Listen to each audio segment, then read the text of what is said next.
ಈ ಕಫದ ಕಾಯಿಲೆಗೆ ಬಹಳ ಮುಖ್ಯವಾಗಿ ನಮ್ಮ ಅಡುಗೆ ಮನೆಯಲ್ಲಿರ್ತಕ್ಕಂಥ ಔಷಧಿ ಯಾವುದು ಅಂತಂದರೆ, ಒಂದನೇದು ಜೇನುತುಪ್ಪ, ಎರಡನೇದು ಬಂದ್ಬಿಟ್ಟು ಬೆಲ್ಲ. ಸೊ ಬೆಲ್ಲ ಮತ್ತು ಜೇನುತುಪ್ಪ ಇದೆ ಅಲ್ವಾ, ಇದು ಬಹಳ ಅತ್ಯದ್ಭುತವಾಗಿ ನಮಗೆ ಔಷಧಿಯಾಗಿ ಕೆಲಸ ಮಾಡ್ತದೆ ಈ ಕಫದ ಕಾಯಿಲೆಗಳಲ್ಲಿ. ಸೊ ಕಫದ ಕಾಯಿಲೆಗಳಲ್ಲಿ ಸ್ವಲ್ಪ ಉಷ್ಣ ಇರೋದು ತಿಂದಾಗ ಏನಾಗ್ತದೆ, ಆ ಕಫ ಕರಗಿ ನಮಗೆ ಉಷ್ಣದಿಂದ ಕಫ ಕರಗಿ ನಮಗೆ ಈ ಕಫ ಕಡಿಮೆ ಆಗ್ತಾ ಬರ್ತದೆ. ಸೊ ಹಾಗೆ ನಿಮ್ಗೆ ಗೊತ್ತಿರುವ ಹಾಗೆ ಖಾರ, ಕಹಿ, ಒಗರು ಪದಾರ್ಥಗಳನ್ನು ಹೆಚ್ಚಿಗೆ ಸೇವನೆ ಮಾಡೋದು. ಖಾರ ಪದಾರ್ಥಗಳಂದರೆ ನಿಮಗೆ ತ್ರಿಕಟು ಅಂತ ಬರುತ್ತೆ ನಮ್ಮ ಆಯುರ್ವೇದದಲ್ಲಿ. ತ್ರಿಕಟು ಅಂದರೆ ಶುಂಠಿ, ಕಾಳುಮೆಣಸು ಮತ್ತು ಹಿಪ್ಲಿ ಅಂತ. ಅದರ ಒಂದು ಮಿಶ್ರಣವನ್ನು ನಾವು ಪುಡಿ ರೂಪದಲ್ಲಿ ಸೇರಿಸಿದಾಗಲೂ ಕೂಡ ಏನಾಗ್ತದೆ, ಕಟ್ಟಿರೋ ಕಫ ಕರಗಿ ನೀರು ಥರ ಆಗಿ ನಮಗೆ ಮುಂದೆ ಅದು ಪಾಸ್ ಆಗ್ತದೆ. ಸೊ ಹಾಗೆ ನಿಮ್ಗೆ ಗೊತ್ತಿರುವ ಹಾಗೆ ಈ ಶುಂಠಿ ಆಗಿರ್ಬೋದು ಅಥವಾ ನಿಮಗೆ ಕಾಳುಮೆಣಸು, ಈ ಹಿಪ್ಲಿ ಅಲ್ಲದೇ ನಮಗೆ ಈ ಅಡುಗೆ ಮನೆಯಲ್ಲಿ ನಿಮಗೆ ಈ ಕಫ ಕರಗಿಸೋಕ್ಕೆ ಒಳ್ಳೆಯ ಔಷಧಿ ಬಂದ್ಬಿಟ್ಟು ಬೆಲ್ಲ. ಸೊ ಹಾಗೆ ನಿಮಗೆ ನಮ್ಮ ಹೈನುನಲ್ಲಿ ಅಂದರೆ ನಮ್ಮ ಒಂದು ಡೈರಿ ಪ್ರಾಡಕ್ಟಲ್ಲಿ ಬರುವಂಥದ್ದು ಹಾಲು ಕೂಡ ನಮಗೇನು ಮಾಡ್ತದೆ, ಕಫನ ಕರಗಿಸ್ತದೆ. ಸೊ ಅದಕ್ಕೆ ನಾವು ರಾತ್ರಿ ಮಲಗಬೇಕಾದ್ರೆ ಬಿಸಿ ಹಾಲನ್ನು ಕುಡಿದು ಮಲಗಿದ್ರೆ ಏನಾಗುತ್ತೆ, ಶರೀರದಲ್ಲಿರ್ತಕ್ಕಂಥ ಕಫದಂಶ ಅದು ಮಲಮೂತ್ರದ ಮುಖಾಂತರ ಬೆಳಗ್ಗೆ ಆಚೆ ಹೋಗ್ತದೆ ಮತ್ತು ಶರೀರಕ್ಕೆ ನಿಮಗೆ ಹಾಲು ಒಳ್ಳೆಯ ಪೋಷಕಾಂಶಗಳನ್ನು ಕೊಡುತ್ತದೆ ಸ್ನೇಹಿತರೆ. ಸೊ ಹೀಗಾಗಿ ಆಯುರ್ವೇದದಲ್ಲಿ ವಾತಕ್ಕೆ ಬೆಸ್ಟ್ ಮೆಡಿಷನ್ನು ಶುದ್ಧವಾದಂತಹ ಗಾಣದ ಎಣ್ಣೆ, ತುಪ್ಪ ಮತ್ತು ಮೆಂತ್ಯ, ಶುಂಠಿ, ಕಾಳುಮೆಣಸು ಈ ಥರದವೆಲ್ಲ ನಮಗೆ ಕಫಕ್ಕೆ ಒಳ್ಳೆಯ ಔಷಧಿಗಳಾದರೆ, ಪಿತ್ತಕ್ಕೆ ನಿಮಗೆ ನಾಟಿ ಹಸುವಿನ ತುಪ್ಪ ಹಾಗೂ ಮಜ್ಜಿಗೆ, ಓಂಕಾಳು, ಜೀರಿಗೆ, ಧನಿಯಾ, ಹಿಂಗು ಈ ಥರದವೆಲ್ಲ ನಾವು ಅಡುಗೆ ಮನೆಯಲ್ಲಿ ಬಳಸ್ಕೋಬೋದು. ಹಾಗೆ ನಿಮಗೆ ಕಫಕ್ಕೆ ಒಳ್ಳೆ ಮೆಡಿಷನ್ ಬಂದ್ಬಿಟ್ಟು ನಮ್ಮ ಮನೆ ಮದ್ದಲ್ಲಿ ನಿಮಗೆ ಬೆಲ್ಲ, ಜೇನುತುಪ್ಪ ಮತ್ತು ಕಾಳುಮೆಣಸು ಮತ್ತು ಶುಂಠಿ ಇವೆಲ್ಲ ನಮಗೆ ಕಫಕ್ಕೆ ಒಳ್ಳೆಯ ಔಷಧಿಗಳು. ಸ್ನೇಹಿತರೆ, ಈ ಮನೆ ವೈದ್ಯ ಕಾರ್ಯಕ್ರಮದಲ್ಲಿ ನಾವು ವಾತ, ಪಿತ್ತ, ಕಫ ಮತ್ತು ನಮ್ಮ ಒಂದು ಆಯುರ್ವೇದಿಕ್ ಕ್ಯಾಲೆಂಡರ್ನ ಬಗ್ಗೆ ಮತ್ತು ನೀರು ಕುಡಿಯೋ ನಿಯಮದ ಬಗ್ಗೆ ತಿಳ್ಕೊಂಡು ನಾವು ಆರೋಗ್ಯವನ್ನು ಯಾವ ರೀತಿ ಸುಧಾರಣೆ ಮಾಡ್ಕೋಬೋದು ಅನ್ನೋದು ತಿಳ್ಕೊತಾ ಇದ್ದೀವಿ. ಸೊ ಮುಂದಿನ ಸಂಚಿಕೆಗಳಲ್ಲಿ ಇದಕ್ಕಿಂತಲೂ ಉತ್ತಮವಾದಂಥ ಮಾಹಿತಿಗಳೊಂದಿಗೆ ಹಾಗೂ ಕೆಲವು ಕಾಯಿಲೆಗಳಿಗೆ ಮನೆಯಲ್ಲಿ ಯಾವ ರೀತಿ ಮದ್ದು ಮಾಡ್ಕೊಳ್ಬೇಕು ಅನ್ನೋದನ್ನ ತಿಳ್ಕೊಳ್ಳೋಣ ಸ್ನೇಹಿತರೆ.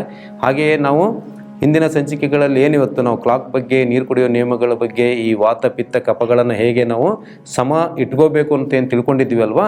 ಸೊ ಇದನ್ನೆಲ್ಲ ನಾವೇನು ಮಾಡಬೇಕು ಅಂತಂದರೆ ಪಾಲನೆ ಮಾಡ್ಕೋಬೇಕು. ಸೊ ನಾವು ಶರೀರಕ್ಕೆ ಅದು ಯಾವುದೇ ತಿಳ್ಕೊಂಡ್ರೂ ಕೂಡ ಅನುಷ್ಠಾನಕ್ಕೆ ತರದೇ ಇದ್ದರೆ ಅದು ಯಾವುದಕ್ಕೂ ಕೂಡ ಪ್ರಯೋಜನಕ್ಕೆ ಬರೋದಿಲ್ಲ.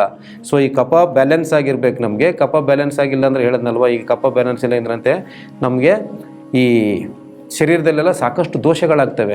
ಈ ಹೃದಯ ಬಡಿತ ಹೆಚ್ಚಾಗೋದು, ಕಡಿಮೆ ಆಗೋದು, ಮತ್ತು ಮೂಳೆಗಳಲ್ಲಿ ಗಟ್ಟಿತನ ಇರೋದಿಲ್ಲ, ಈ ಜಾಯಿಂಟ್ಸ್ಗಳಲ್ಲಿ ನಿಮಗೆ ಸ್ನಿಗ್ಧತೆ ಇಲ್ಲ ಅಂತಂದರೆ ವೀಕ್ ಆಗ್ತಾ ಹೋಗ್ತೀವಲ್ವ. ಸೊ ಅವೆಲ್ಲ ತೊಂದರೆಗಳಿಂದ ನಾವು ತಪ್ಪಿಸ್ಕೋಬೇಕು ಅಂತಂದರೆ ನಾವು ಕಫದೋಷವನ್ನು, ಪಿತ್ತದೋಷವನ್ನು, ವಾತದೋಷವನ್ನು ಸಮವಿಟ್ಕೊಂಡು ನಾವು ಆರೋಗ್ಯ ಸುಧಾರಣೆ ಮಾಡ್ಕೊಳ್ಳೋಣ ಅಂತ ಹೇಳ್ತಾ, ಬಂಧುಗಳೇ, ಈಗ ನಾವು ಸಮ ಕಫದೋಷದ ಲಕ್ಷಣಗಳನ್ನು ತಿಳ್ಕೊಂಡಿವಿ.